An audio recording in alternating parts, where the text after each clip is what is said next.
Well, I'm delighted to welcome a former Panthers legend from 2003-04 and 2004-05. John Craighead joins us here on the Panthers webcast.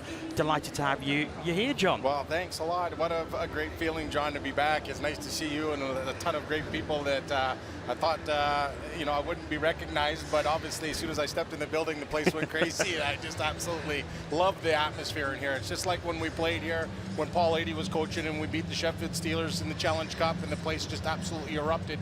And it's just so glad to be back.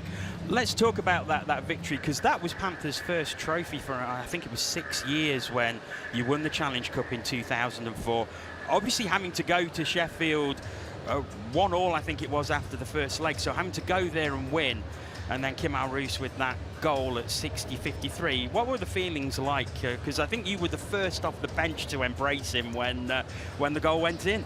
Well, to be honest with you, it was just so surreal, and in the moment, you don't really recognize what's actually happening until you actually come back and see it.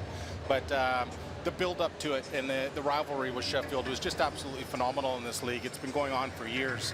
And just the hype, and I didn't really understand it fully until after it was all said and done, for the simple fact I was new that year. In the opening game, in the home opener, I had scored a hat-trick against the Sheffield Steelers, so I become a big enemy to Sheffield. And when we won, it was just absolutely amazing. It was just so satisfying what it meant to a lot of these long-term fans that are still here, even since I played here, that are still supporting the program. And I'm just so blessed to be back to watch my boy. It's a win-win tonight, regardless of who wins, because it's just so surreal. I was carrying my boy around in this rink 18 years ago, and now he's back playing in Nottingham. Here he is, of course, Darien, playing number 77 for the Glasgow Clan. I mean, how proud are you of him, to see him here? He's obviously played in the East Coast Hockey League. He came to Glasgow from the ECHL. What did you think when you knew he was coming to the Elite League, where of course you played as well? Well, he obviously grew up in a hockey family. The kid grew up in a rink since day one. Obviously, I played for 13 years, so he was a young lad, and it just comes second nature. Growing up, my dad drove train for Canadian Pacific Railway. I wanted to be an engineer.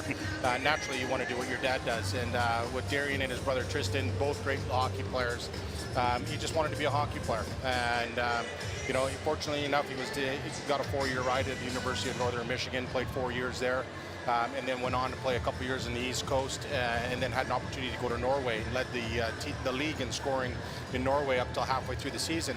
And then the opportunity had come up through his agent to come and play in the Elite League, which he didn't obviously know much about, but me retiring in this league, I knew it was a great league, and the support and the fans was phenomenal, and the hockey is just getting better and better. Mind you, it's not quite as rough as it was from back when we played. No, I did want to point that out, because I think 184 penalty minutes you got in that 2003-04 season, and Darien sits on 12 at the moment, so there's a very big difference there. Well, when you're growing up, obviously I played a different style of hockey. Yeah. You know what I mean? North American style of hockey was quite grindy, but I did win the scoring title here and the MVP of the league. And so I wanted Darien to be more of a skilled player, just like his brother, and use his talents, because the body lasts a lot longer. You know what I mean? Since I've retired, I've had back surgery. I had 5 separated shoulders, quite a few concussions, and you don't want to see your kid doing that, so you try to teach a different style. And I'm just really proud of him. Obviously, it's the family's watching back home, which hello to them.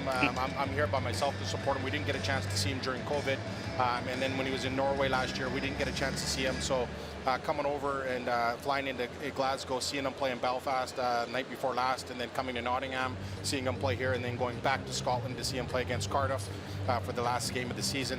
Well, hopefully not the last game of the season, but after tonight, you never know. And it's just been a blessing. The kid is just a stand-up boy, you know what I mean? It's tough to look at him as a professional athlete, because he is my son, but at the same time, dads are the worst critics, you know what I mean? He had a chance on the 1T there in a great play off the wall to put it on net. He missed that tonight. He had a penalty shot in Belfast, 5 minutes of me stepping into the building, which hardly ever happens, and he missed that. So all in all, we're blessed as a hockey family to be able to travel the world and experience this, and no better place to come back and share that with the city here in Nottingham. I know that there's obviously it was a tough start, what happened at the beginning of the season, but the Panthers nation is strong, they're resilient, and they'll come back. Neil Black is continuously doing a fantastic job here. It's just so nice to be back, John, and see all you guys. I mean, what was it like for you walking into those rinks? Because obviously Belfast, you played in, Cardiff. Well, it's a new rink. It'll be very different to what you was used to. I think you played in the old. They had a tent there at the time. Yeah. Well, no, I think it was even before that. It was the old. Ice rink Wales, I think it was. The 5.5 foot boards. Yeah. So, and of course they've got now this brand new arena, Belfast. You played in. You obviously played here, but it's hard to believe that this arena is 24 years old, isn't it? It still looks like it was new. I tell you, the only thing that I see changed here is they got a beautiful clock here, but the stands here are phenomenal. Just how vertical they are. Every seat's a great seat. Obviously, they look like they're selling out every game. I watch a lot of the games, obviously, and listen to you on TV back home. Obviously, watching my boy and following him, but it's just great to see the league develop and more players coming over to play and growing the game of hockey over here in Britain.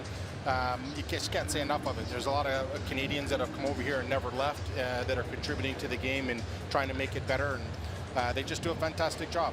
You know, at the end of the day, obviously you want your home team to win, but team success becomes the league success. So they continue to do a great job. Tip their hats to all the governors and stuff that continue to put a good product on the ice. Well, John, it's been an absolute pleasure to see you. Thanks for coming and joining us on the webcast. I'll let you get back to your seat so you can watch the third period, but thanks so much for coming up. It's been great to chat with you. Congratulations to you. You know what I mean? You're a lifer. And, you know what I mean? It's great to see you up here in the commentating box. You do a great job calling the games, and I appreciate it. Thank you. I appreciate that. Thank you very much. And we will be back with the third period very soon. Don't go away.